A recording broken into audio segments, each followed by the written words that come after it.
Hi my lovelies, welcome back to my channel Chanel Styles, and you might be curious as to why I'm not showing my face in today's video.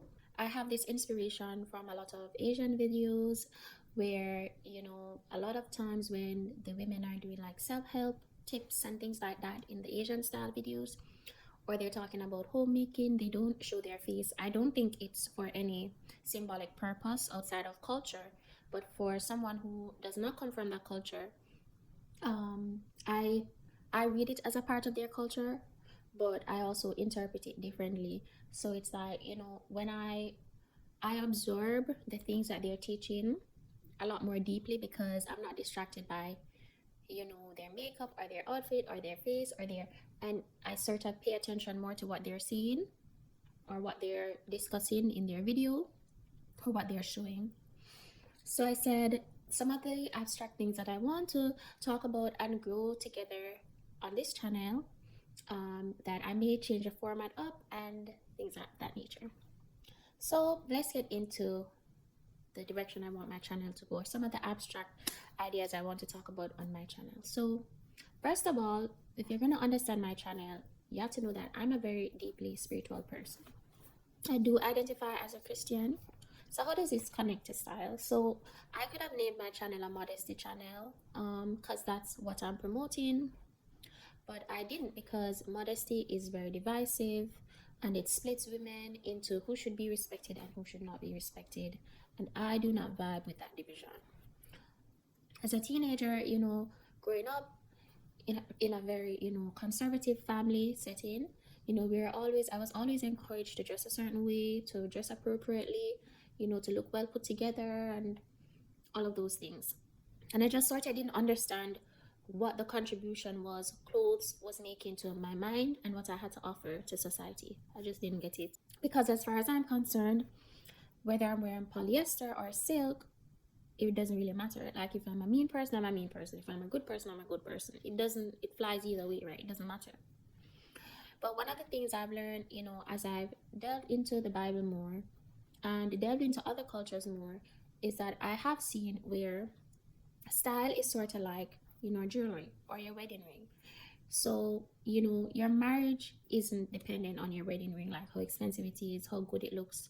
But most of us wear a wedding ring to symbolize that we are married or like we are committed. Anyway, so long story short, I just feel that that's what style is. I can use my style to sort of symbolize my feelings about modesty, my feelings about a woman's presence, and how a woman's presence can be developed through her style. And that's what I want my channel to be about. And that's why, for a while I was like, maybe I should rename my channel Presence versus Look, because that's kind of what I'm gonna be doing all the time in my videos. When I start to figure out how I'm gonna do it, is that there's a difference between a presence and a look. A look can be copied. There are looks all over the place, there are trends all over the place, but your presence can't be copied. Like, that's your signature. People are gonna know you for that. And even if somebody copies it head to toe, they're not gonna be you, because that's just not their presence. And the reason why I think building a presence for a woman is so important is because at the end of the day, for women especially, our looks matter and the way we carry ourselves matter. And whether that's right or wrong isn't the debate. The debate is, how are you going to make that choice completely your own and completely controlled by you and not the external narrative? Because there's a huge external narrative going around how women should dress, how women should be, and it honestly it's too much. It's too much and it's so divisive. And if as women, as individuals, we can figure out how to take that narrative and fuel it in a positive way, in a positive direction in our lives, you're gonna really see an impact. Like, the more I explore my presence or what I feel communicates my personality, the more I feel like people see me a little bit more clearly. Not all the time, but a little bit more clearly. There's a whole lot of exploration that's happening. And no, that's not what I want to say. What I want to say is, it's not that people see me more clearly, it's that it's like I've completed the package and my personality. It's sort of like when you buy a gift and you just put it in a cardboard box and give it to the person. The person is gonna appreciate it. But suppose, you wrapped it, you put a bow on it, the person is gonna kind of get a feel of the gift based on the wrapping. If it's like super, certain colors, this, you're kind of hinting to what's inside the box. And so the outside is just an accoutrement for what's inside the box. And that's kind of what I think a presence is. A presence is your style, is an accoutrement for the presence and the energy you're going to be carrying into a space. And that's why this time is really a period of exploration for me. And I want to encourage you to think about how you would achieve that in your life. So now let's transition into some tips to figure out your presence, or some tips that I've been using to figure out my presence. So for me, or rather, not even tips, but self-reflecting questions. So for me, the first thing I ask myself is, what is the perception that people have of me? That's the first question I ask myself.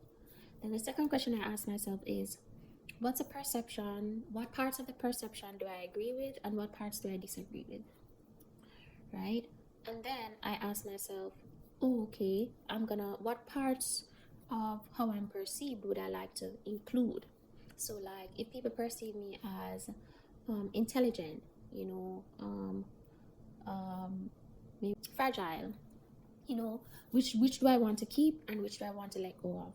And so I'll make a list: keep, let go. So I'm gonna keep intelligent and let go of fragile. And then after that, I'd ask myself, what would I like to add in to the perception? And to me, that list that you're gonna make of things you want to add into the perception is what I call the empowering list.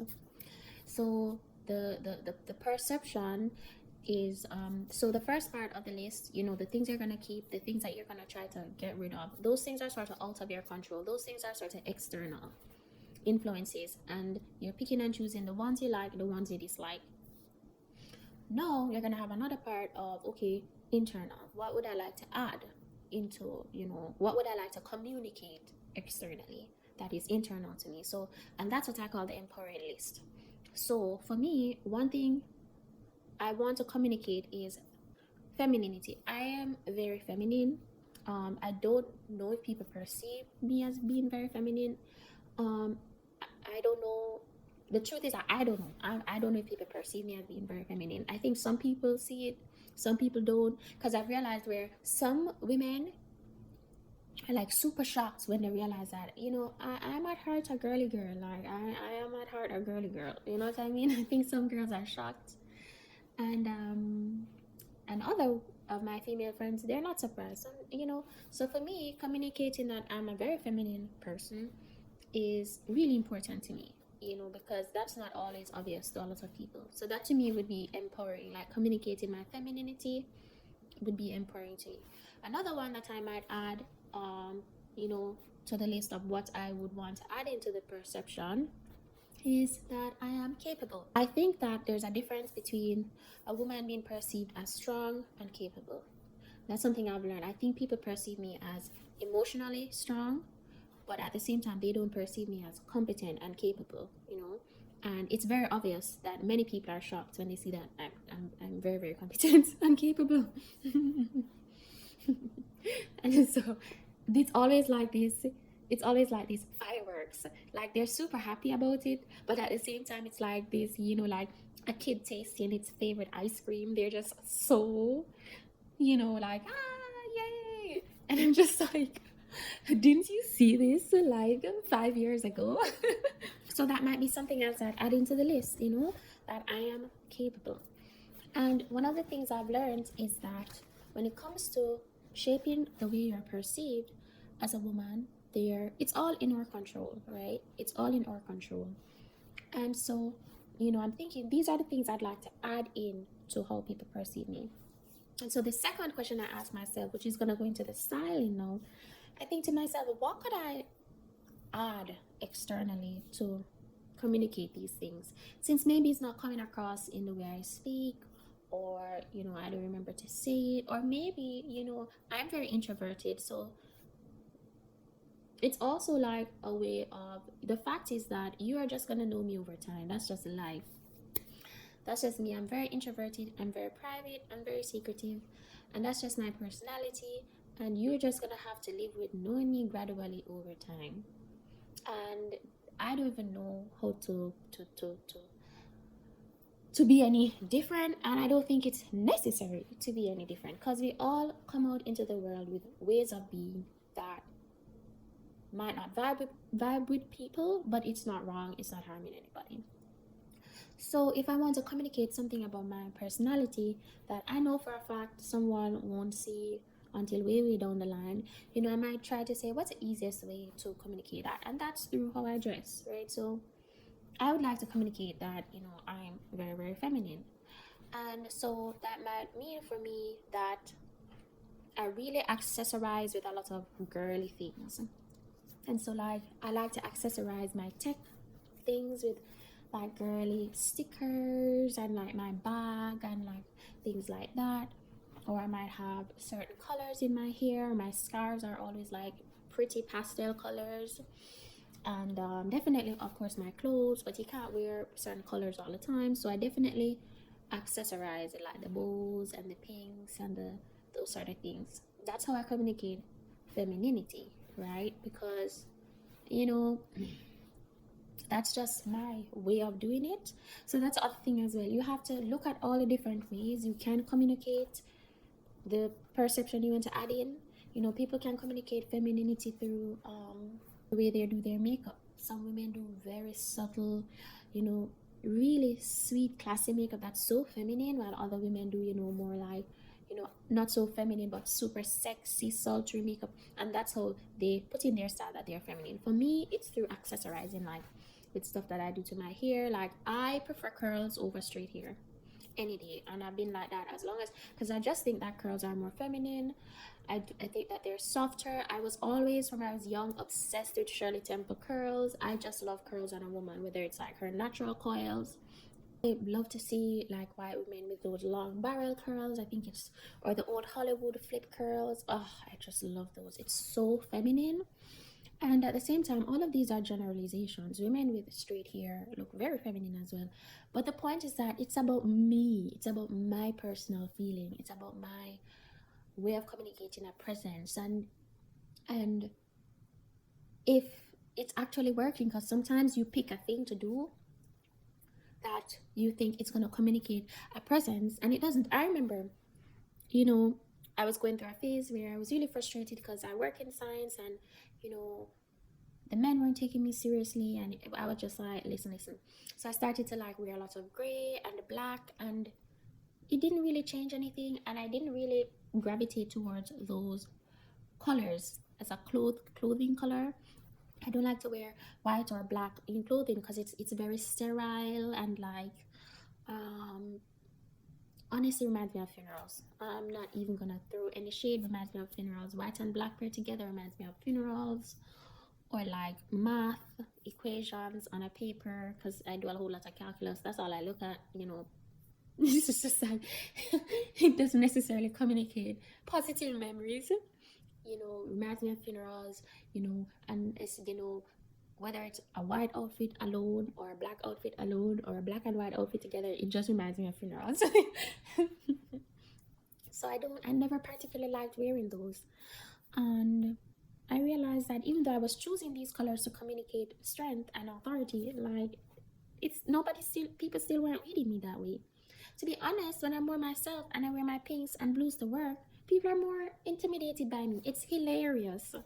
It's super hilarious. Like, people are more intimidated. They're like, "Ooh, look at her. She looks cute," but she'll check you.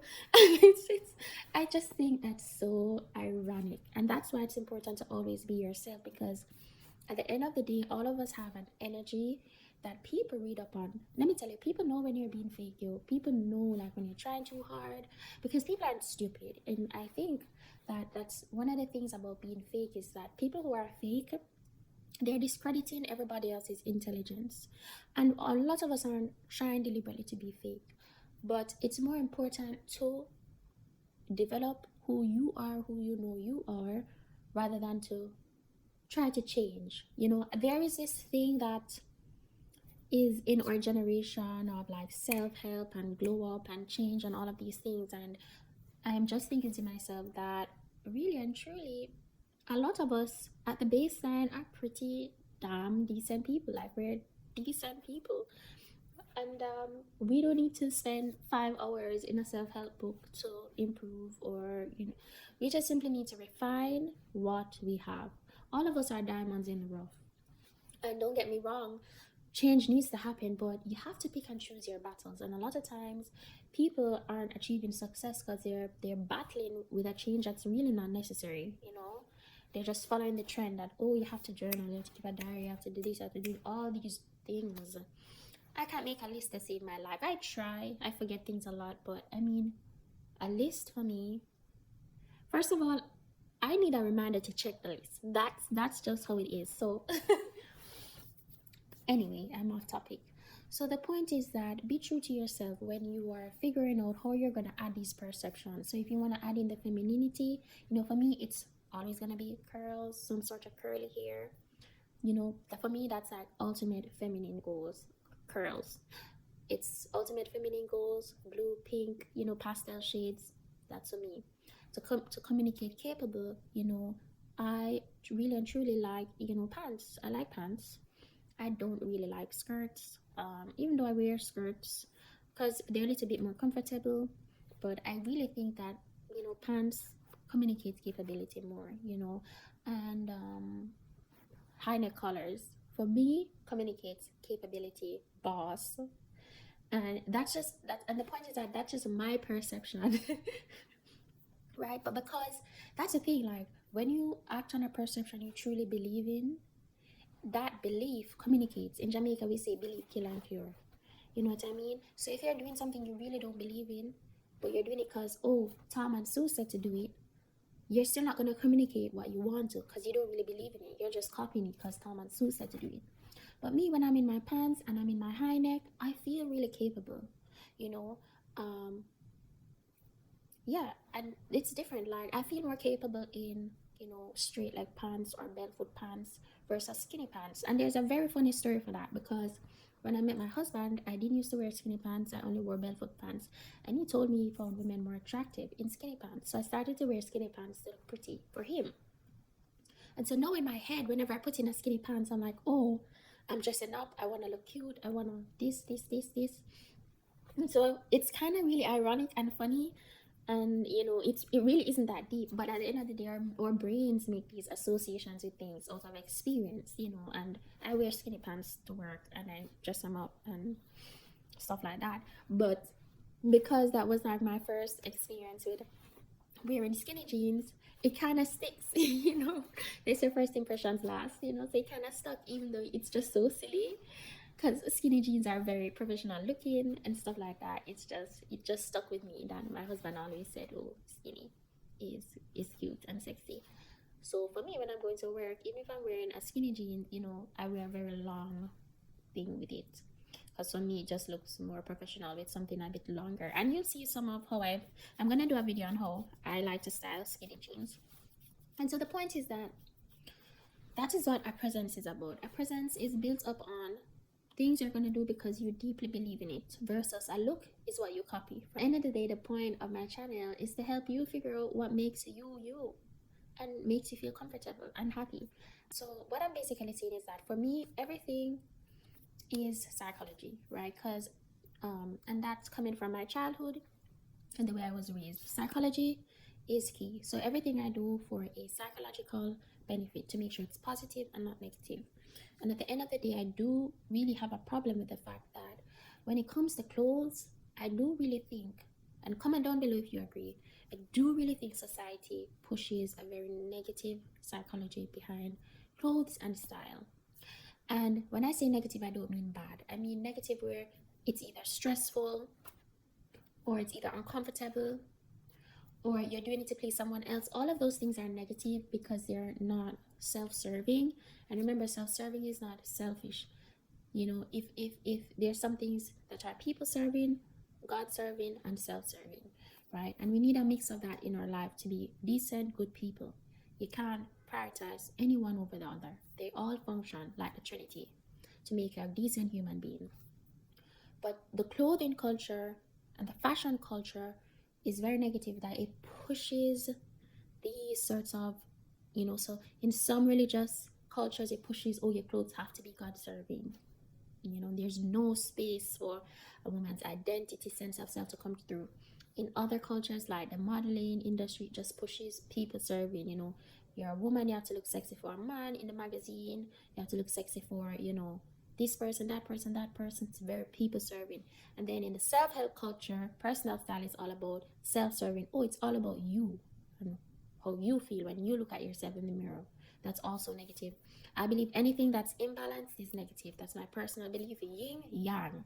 Yes, yin yang. Anything that's imbalanced is negative. That's how I feel. That's not going to change.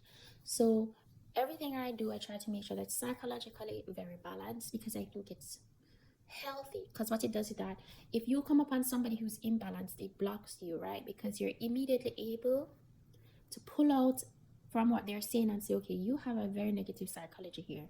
Because you're overly religious and you're saying, because I'm not in a skirt, I'm a hoe. You know what I mean? That don't make no sense.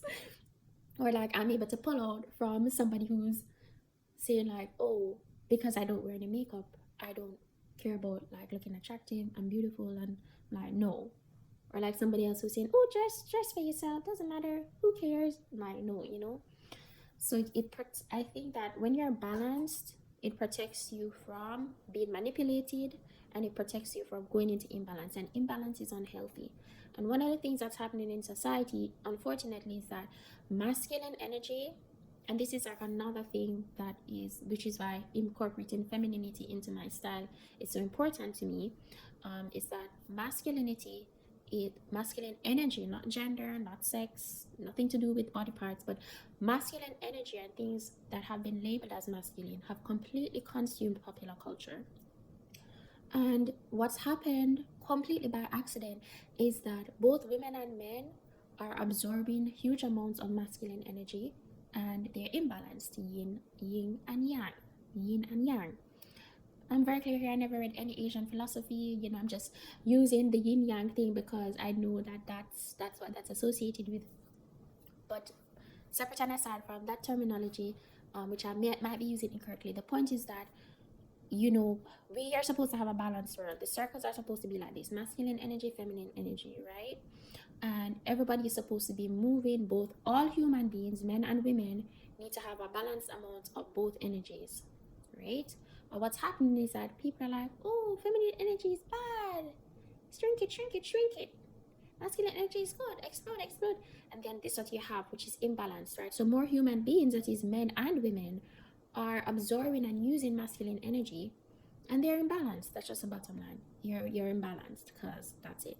And that's why incorporating femininity is really important to me, to make sure that I am balanced, because you are under a lot of pressure to absorb and display more masculine energy as a woman than feminine energy. And remember, this has nothing to do with gender. This is the same thing for a man. A man is expected, oh, don't cry, don't show your weakness, don't absorb any of that feminine energy, when it's very therapeutic, And remember, these are just things that are traditionally feminine. It could be vice versa as well, typically whatever is rejected is labeled feminine. So, that's a whole lot of talk for another time, but let's move on, But yeah, so we have a society where masculine energy, feminine energy. And that's sort of something I'm discussing with my styling videos as well, is that the way you dress invites feminine energy, Like, for example, a type of feminine energy is dependence, right? Dependence is key to human survival. There's none of us that's independent, right? That's why we have a word called interdependent, which is a balance of independence and dependence, right? But long story short, when I dress a certain way, I communicate the fact that I am dependent, and I am willing to absorb or use dependent energy. And what that means is that people help me a lot. I've actually never gone to a store and not gotten some sort of discount from a man or a woman. Never. Because I have very, very dependent, help me, I'm okay with being helped energy. So people help me. And it's funny that they're so happy to help, because They're not used to even meeting a human being, not a man or a woman. They're not used to meeting a human being who wants to be helped, who's comfortable with being helped, who's excited to say thank you, I appreciate you. You know what I mean? And so that's sort of everything I'm trying to discuss on my channel, Shamir Styles. And guys, let me know if you enjoyed this chit chat video and the format. I'll see you guys next time. Bye.